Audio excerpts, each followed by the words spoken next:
Il était une fois un monde hostile, dans lequel la survie était un défi périlleux. Des hordes de guerriers déferlaient sur la contrée, n'hésitaient jamais à trancher les têtes des vaincus afin de boire dans leurs crânes et s'accaparer leurs forces. Pour survivre, les gens du pays étaient contraints de se réfugier loin de la rivière d'où arrivaient invariablement ces monstres, dans les forêts profondes ou les collines escarpées.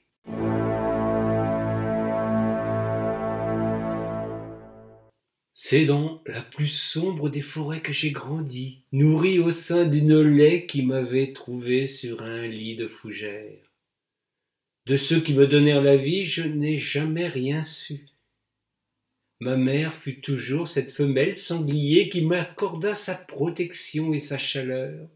C'est elle qui m'enseigna comment survivre dans un milieu hostile, qui m'apprit à me méfier de ceux qui, comme moi, vont debout sur leurs jambes arrière. L'âge venant, ma mère nourricière me poussa à sortir du bois, à oser m'aventurer à la rencontre de mes semblables. Les invasions avaient cessé. Le sang ne coulait plus au bord de l'eau.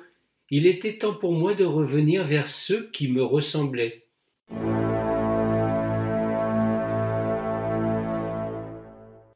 Ce retour ne fut pas du reste chose facile. Il me fallut apprivoiser ce langage qu'ils utilisaient entre eux pour se transmettre des informations ou échanger des émotions.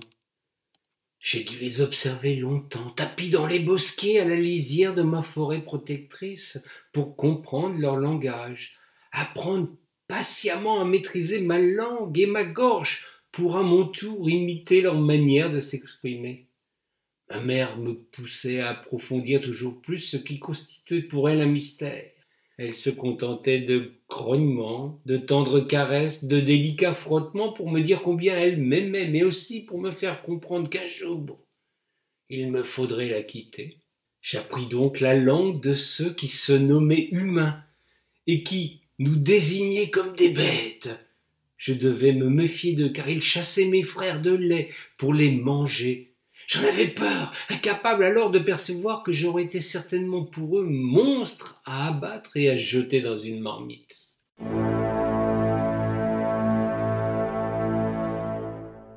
Enfin, vint le temps où je fus en mesure de faire illusion, de me montrer à eux, de communiquer avec eux sans qu'ils ne s'effraient de mon apparence et qu'ils me prennent pour cible. Il me fallut me couvrir le corps à leur manière. J'avais compris que me montrer nu aurait été pour eux le signal d'un traitement sans pitié. Quand je fus prêt à véritablement me mêler à eux, ma mère de lait, de plus en plus affaiblie, me poussa du groin vers la lisière de la forêt. D'un dernier grognement, elle me fit comprendre qu'elle allait quitter ce monde. Désormais, ma place serait avec les miens. Le temps était venu d'assumer ma véritable nature. Je tins à rester auprès d'elle jusqu'à son dernier soupir, puis quand ce fut fini, les larmes plein les yeux, j'allai vers mon nouveau destin.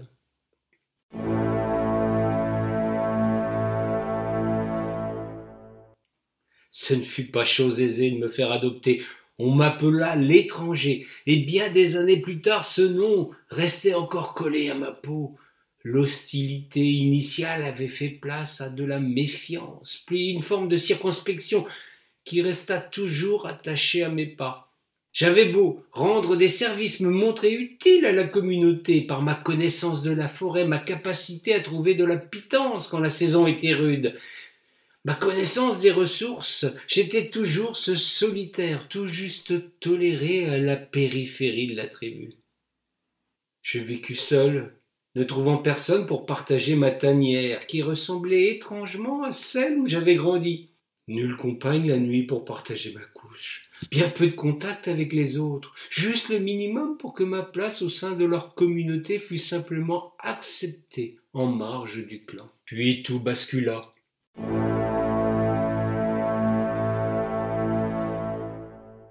Un mal sournois vint faucher les plus faibles d'abord, puis s'en prit rapidement aux plus robustes des hommes du clan.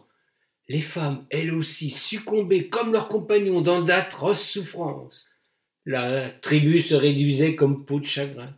Progressivement, mon statut changea. Certaines femmes, devenues seules après la disparition de leurs compagnons, tentèrent de m'amadouer. Je repoussai leurs avances, soucieux, moi aussi, que j'étais d'abord de survivre à cette hécatombe dont personne ne savait donner un nom.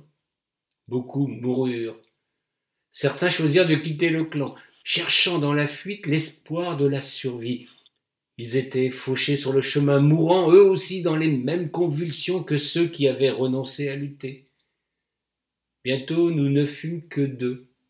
Une jeune femme, qui avait vu disparaître son époux et ses 2 enfants, et moi, l'étranger, le proscrit, le marginal. La femme était robuste. Elle avait été enlevée, avait servi de servante avant que de trouver grâce auprès d'un pêcheur de la tribu.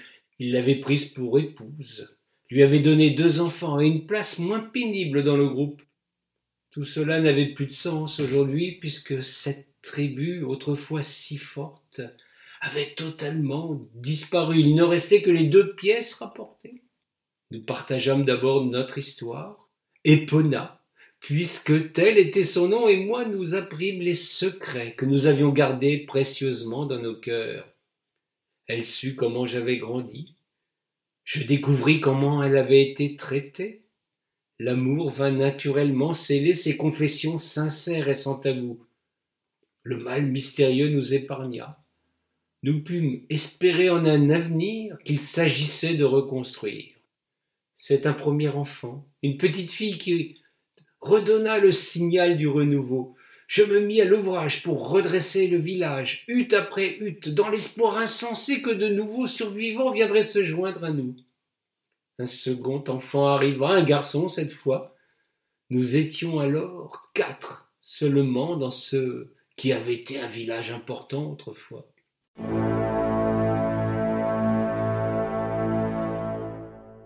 C'est alors qu'ils sont arrivés par la rivière. Un bateau tiré par des hommes qui remontaient le courant. Ils étaient plusieurs familles sur cette grande embarcation. Ils s'étaient réfugiés au milieu de l'eau durant la malédiction qui avait anéanti tous ceux qui étaient restés à terre.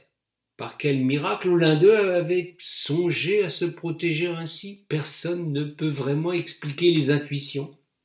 Celle-ci leur avait permis de survivre en vivant longtemps de la pêche, le bateau ancré au milieu des flots pour échapper au mal qui sévissait à terre.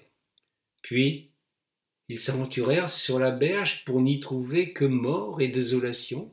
Ils se dirent qu'en remontant la rivière, en allant vers les hauteurs, ils trouvaient peut-être d'autres survivants. Ils nous ouvrirent leurs bras. Le village, je l'avais reconstruit. Toutes les dépouilles, je les avais enterrées. Elles n'infestaient pas l'endroit.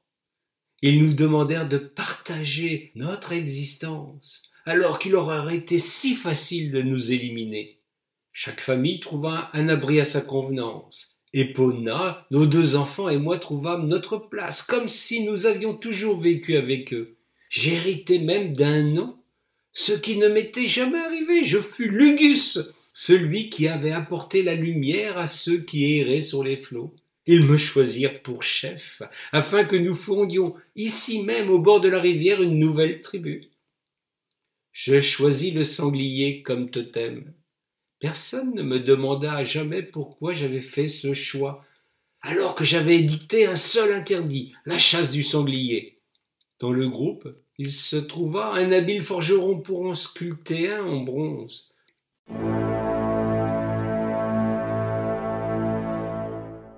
De très nombreuses années ont passé. Nous sommes tous retournés à la poussière, mais subsiste de notre passage dans la vallée ce fabuleux témoignage de notre existence. Ce fut à Neuvy-en-Sullias que surgit de la terre la mémoire de notre histoire, ainsi que la statuette de ma belle Epona, qui aimait tant danser.